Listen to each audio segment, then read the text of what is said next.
కృష్ణా జిల్లా ఘంటసాల మండలం ఘంటసాలంపాలెంలోని చిన్నమాలపల్లి వద్ద భారత రాజ్యాంగ నిర్మాత డాక్టర్ బిఆర్ అంబేద్కర్ గారి 11 అడుగుల ఎత్తైన నిలువెత్తు విగ్రహాన్ని గ్రామస్తులు 7 ఏళ్లు శ్రమించి అత్యంత సుందరంగా ఏర్పాటు చేయడం జరిగింది. ఈ కార్యక్రమానికి నియోజకవర్గ నలుమూలల నుంచి వేలాది మంది అంబేద్కరీయులు ఉత్సాహంతో పాల్గొని జైభీమి నినాదాలతో ఈ కార్యక్రమాన్ని హోరెత్తించారు.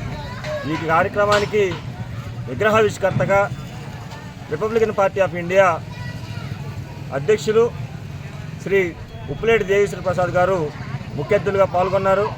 అలాగే అవనగడ్డ నియోజకవర్గ శాసనసభ్యులు గౌరవనీయులు మండలి బుద్ధప్రసాద్ గారు ఇచ్చేసి డాక్టర్ బిఆర్ అంబేద్కర్ విగ్రహాన్ని వారిరువురు కూడా అంగరంగ వైభవంగా అంబేద్కర్ అభిమానుల కరతాళ ధ్వనుల మధ్య ఆవిష్కరించడం జరిగింది.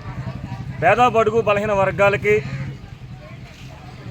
స్వేచ్ఛ సమానత్వ హక్కుల్ని ప్రసాదించి రాజ్యాంగ హక్కుల ద్వారా ఈ నిమ్న వర్గాలు అభ్యున్నతికి చెందడానికి కృషి చేసిన మహనీయుడు డాక్టర్ బిఆర్ అంబేద్కర్ గారిని వాడవాడలా ఇలా నిర్మించుకుంటూ ఆయన యొక్క భావజాలంతో ఈ బడుగు వర్గాలన్నీ కూడా ముందడుగు వేస్తూ అభివృద్ధి వైపుగా పయనిస్తూ ఉన్నాయి. అటువంటి కృషివలుడి యొక్క విగ్రహాలని నిర్మించుకోవటం చాలా అవసరం.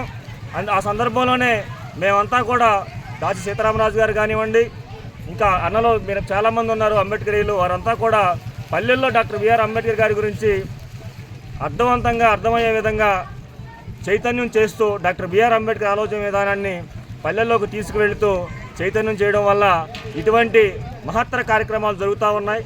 భవిష్యత్తులో కూడా మరిన్ని కార్యక్రమాలు నిర్వహిస్తూ బాబాసాహెబ్ అంబేద్కర్ని దైవ సమానుడిగా ప్రజలకి చేరవేస్తామని తెలియజేస్తూ ఉన్నాం. గొప్ప కార్యక్రమం నిర్వహించినటువంటి ఘంటసాలపాలెం చిన్నమాలపల్లి అంబేద్కర్ యూత్ సభ్యులకి, విగ్రహ కమిటీ సభ్యులకి, గ్రామస్తులందరికీ కూడా పేరు పేరున ధన్యవాదాలు తెలియజేస్తూ ఉన్నాం. జై భీమ్.